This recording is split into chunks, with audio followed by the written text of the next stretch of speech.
بسم اللہ الرحمن الرحیم۔ السلام علیکم ورحمۃ اللہ وبرکاتہ۔ میں ہوں قاری ولید اور اپنے چینل جادو جنات اور علاج میں آپ کو خوش آمدید کہتا ہوں۔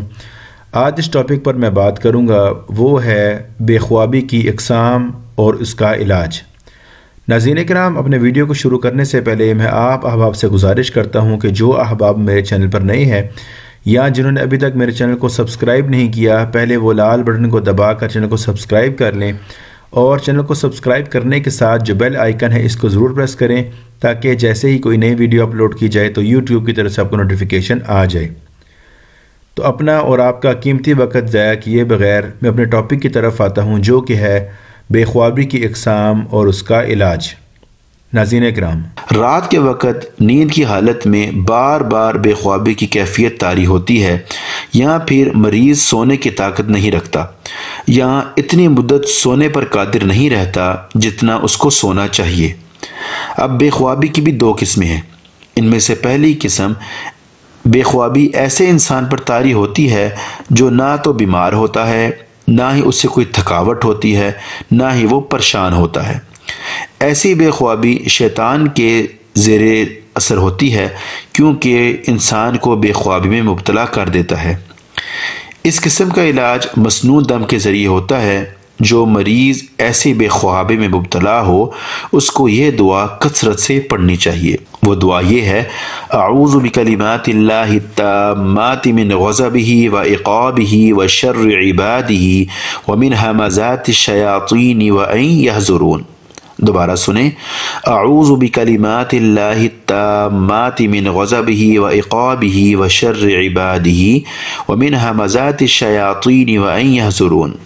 البتہ بے خوابی کی دوسری قسم وہ ہے جو کہ معروف اسباب اور علامت کی وجہ سے انسان کو لاحق ہوتی ہے، مثلا جسمانی امراض یا نفسیاتی دباؤ یا گاڑیوں، ورکشاپوں یا ٹیلی ویژن یا ٹیپ ریکارڈر کے شور و غل کی وجہ سے، یا اس کے علاوہ کمپیوٹر کے حیرت انگیز مناظر کی وجہ سے بھی یہ لاحق ہو سکتی ہے۔ یا اس کا ایک سبب یہ بھی ہو سکتا ہے کہ نیند سے پہلے بیداری لانے والے مشروبات کا کثرت سے استعمال، جیسے کہ قہوہ، چائے یا افریقی قہوہ جسے ہم اپنی زبان میں کافی کہتے ہیں، یا حرام مشروبات کا استعمال جیسا کہ الکحل یا منشیات، یا کام کرنے کے دوران زیادہ محنت و مشقت، یعنی کبھی دن کو اور کبھی رات کو بھی کام کرنا پڑے، کیونکہ ایسے لوگ جو دن کو بھی ڈیوٹی کرتے ہیں اور رات کو بھی ڈیوٹی کرتے ہیں ان کو یہ اس طرح کی بیماری لاحق ہو سکتی ہے۔ اللہ رب العزت نے اپنے کلام پاک میں فرمایا کہ وَجَعَلْنَا اللَّيْلَ لِبَاسًا وَجَعَلْنَا النَّهَارَ مَعَاشًا، یعنی کہ ہم نے رات کو لباس بنایا اور دن کو ذریعہ معاش بنایا، یعنی کہ دن کو ہم نے معاش کے لیے بنایا ہے۔ اس آیت کریمہ سے یہ پتہ چلتا ہے کہ رات کی نیند دن کی نیند کی طرح نہیں ہے، کیونکہ رات کی نیند کے بے شمار فوائد ہیں۔ دن کی نیند کے بنسبت اعضائے جسمانی رات کی نیند میں زیادہ آرام پاتے ہیں، کیونکہ دن میں ہر قسم کا شور و غل، شدید روشنی وغیرہ ہوتی ہے، اور جو کہ انسان کے عصباتی نظام پر گہرا اثر ڈالتی ہے۔ جدید سائنسدانوں نے دماغ کا ایک حصہ صنوبریہ تلاش کیا ہے جو ایک ایسی رطوبت پیدا کرتا ہے جو بلا واسطہ نیند کے وظیفہ میں مرکزی کردار ادا کرتی ہے۔ نیز یہ بھی معلوم ہوا ہے کہ اندھیرے اس رطوبت کو اضافی مقدار میں پیدا کرنے کا سبب بنتے ہیں، جبکہ روشنی اندھیرے کے برعکس اس کی پیداوار کو کم کرتی ہے۔ ناظرین کرام، ان علامات کی وجہ سے بے خوابی کا علاج ان علامتوں سے دوری سے ہو سکتا ہے۔ نیز ڈاکٹروں کے نزدیک اللہ کے حکم سے ایسی بے خوابی سے درج ذیل طریقوں کے ذریعے شفا حاصل ہو جاتی ہے۔ مثال کے طور پر اس کا ایک علاج یہ بھی ہے کہ سونے سے پہلے نہا لیا جائے، کیونکہ غسل سے دوران خون تیز ہو جاتا ہے، جس سے بے خوابی گہری نیند میں تبدیل ہو جاتی ہے۔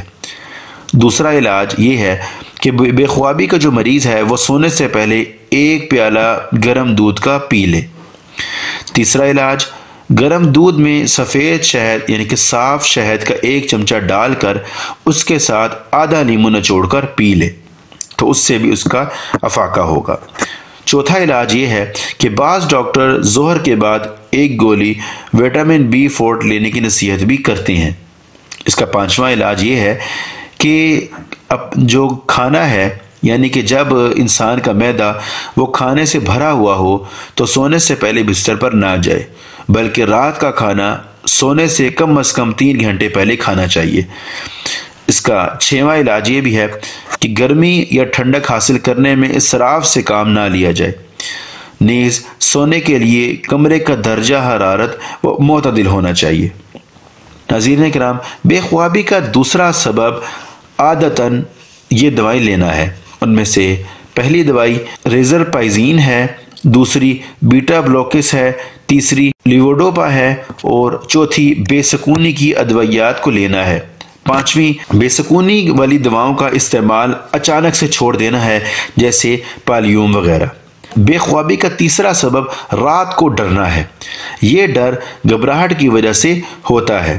یہ علامات عارضی طور پر بھی ہوتی ہیں اور مسلسل بھی ہوتی ہیں، مگر عارضی حالت بچوں پر ظاہر ہوتی ہے اور یہ ایک بار یا طویل وقفوں سے بار بار ہوتی رہتی ہے۔ بچہ اگرچہ نیند میں ہی ہوتا ہے، لیکن اسے یہ لگتا ہے کہ شاید وہ نیند سے بیدار ہو چکا ہے، اور وہ نیند سے اٹھ کر بستر پر بیٹھ جاتا ہے اور مرعوب اور دہشت زدہ ہو کر رونے اور چیخنے لگتا ہے، اور بعض حالات میں اپنے والدین کی کمرے کی طرف بھی دوڑ پڑتا ہے اور وہ انہیں بتاتا ہے کہ اس نے کسی ڈراؤنی چیز کو دیکھا ہے۔ اس کے بعد بچہ نیند کی طبیعی حالت پر سو جاتا ہے۔ جب اس کی طبیعت میں سکون آ جاتا ہے تو وہ اپنی نیند کو مکمل کر لیتا ہے۔ ناظرین کرام، بے خوابی کا چوتھا سبب جو ہے وہ ڈراؤنے اور سہانے سپنے آنا ہے۔ علامہ ابن منظور لسان العرب میں لکھتے ہیں کہ رؤیا اور حلم ہر اس چیز کو کہتے ہیں جس کو خواب دیدہ انسان دیکھتا ہے، لیکن رؤیا کا اطلاق اچھی اور خوبصورت چیزوں کی رؤیت پر ہوگا اور حلم بری چیزوں کی رؤیت کے لیے خاص کر دیا گیا ہے۔ اللہ تعالیٰ نے قرآن پاک میں ایک لفظ فرمایا ہے جو کہ ہے اضغاث و احلام، یعنی کہ افسانوی سپنے۔ تاہم دونوں لفظ دونوں معنی کے لیے استعمال کیے جاتے ہیں، اور حدیث میں آتا ہے کہ نیک خواب اللہ تعالیٰ کی طرف سے ہے اور برا خواب وہ شیطان کی طرف سے ہے۔ صحیحین میں ابو قتادہ سے یہ حدیث مروی ہے جسے سیدنا ابو ہریرہ رضی اللہ تعالیٰ روایت کرتے ہیں کہ رسول اللہ صلی اللہ علیہ وآلہ وسلم نے فرمایا کہ خواب کی 3 قسمیں ہیں۔ ان میں سے پہلی اللہ تعالیٰ کی طرف سے خوشخبری ہے، دوسری شیطان کی طرف سے ڈرانا ہے، اور تیسری نفسیانی خیالات ہیں۔ ناظرین کرام، طب جدید نے بھی خواب کی 2 قسمیں بیان کی ہیں۔ ان میں سے پہلی قسم جو خواب پرسکون نیند کے دوران آئے اور ایسے خواب انسانی زندگی سے بلا واسطہ متعلق ہوتے ہیں، نیز منطقی لحاظ سے ہر عقل سلیم ان کو مانتی ہے۔ اس قسم کے خواب دماغ کے اگلے حصے میں موجود دماغی جھیلی کی حرکات و افعال کا نتیجہ ہوتے ہیں۔ ناظرین اکرام، ایک رائے یہ بھی قائم کی گئی ہے کہ یہ وہی خواب ہیں جن کی طرف رسول اللہ صلی اللہ علیہ وآلہ وسلم نے پہلی قسم میں اشارہ کیا ہے، اور بہتر بات اللہ تعالیٰ جانتا ہے، واللہ عالم۔ طب جدید نے جو دوسری قسم بیان کی ہے وہ یہ ہے کہ نیند کی ابتدائی حالت میں جو خواب آتے ہیں وہ اور دل، نظام تنفس اور آنکھوں کی عضلات کے علاوہ سارے جسم کی عضلات مکمل طور پر ڈھیلے پڑ چکے ہوتے ہیں اور وہ اپنے فرائض چھوڑ چکے ہوتے ہیں۔ ایسے خواب دماغ کے پچھلے حصے میں شدید قسم کے ہیجان کا نتیجہ ہوتے ہیں۔ اسے اصطلاحات میں جالوں کا مجموعہ کہتے ہیں، نیز اصل دماغ کے تفاعلات کہتے ہیں۔ یہ خواب عموماً عجیب و غریب ہوتے ہیں، نیز اختلافات و مشاہدات اور مسموعات پر مبنی ہوتے ہیں۔ ناظرین کرام، ایک رائے یہ بھی قائم کی گئی ہے کہ طب جدید کی بیان کردہ دوسری قسم خواب کی دوسری اور تیسری قسم ہے، جس کے متعلق رسول اللہ صلی اللہ علیہ وآلہ وسلم نے فرمایا کہ ایسے خوابوں میں شیطان ڈراؤنی چیزیں دکھا کر انسان کو خوف دلاتا ہے۔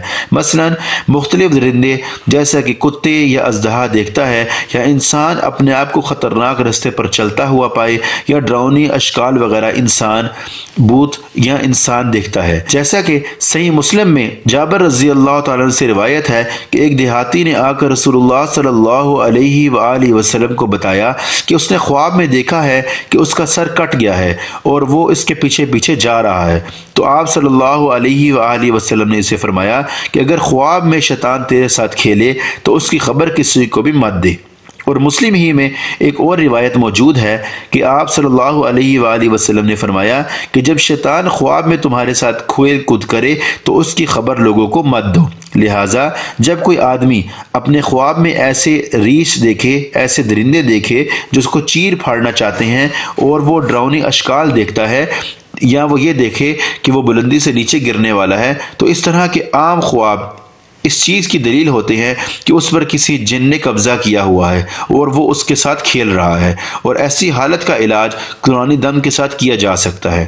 تو ناظرین کرام، یہ ہوتی ہے ہماری آج کی ویڈیو۔ اگر آپ کو ہماری ویڈیو پسند آئے تو آپ ہماری ویڈیو کو ضرور لائک کریں، اور ویڈیو کو لائک کرنے کے ساتھ اپنے احباب سے بھی شیئر کیا کیجیے تاکہ انہیں بھی اس بات کا علم ہو سکے۔ اور اگر ابھی تک آپ نے ہمارے چینل کو سبسکرائب نہیں کیا تو آپ ہمارے چینل کو ضرور سبسکرائب کریں تاکہ جو بھی نئی ویڈیو اپلوڈ کی جائے تو اس کی لنک آپ کو آ جائے۔ اگلے ویڈیو تک کے لیے مجھے اجازت دیجیے۔ السلام علیکم ورحمۃ اللہ وبرکاتہ۔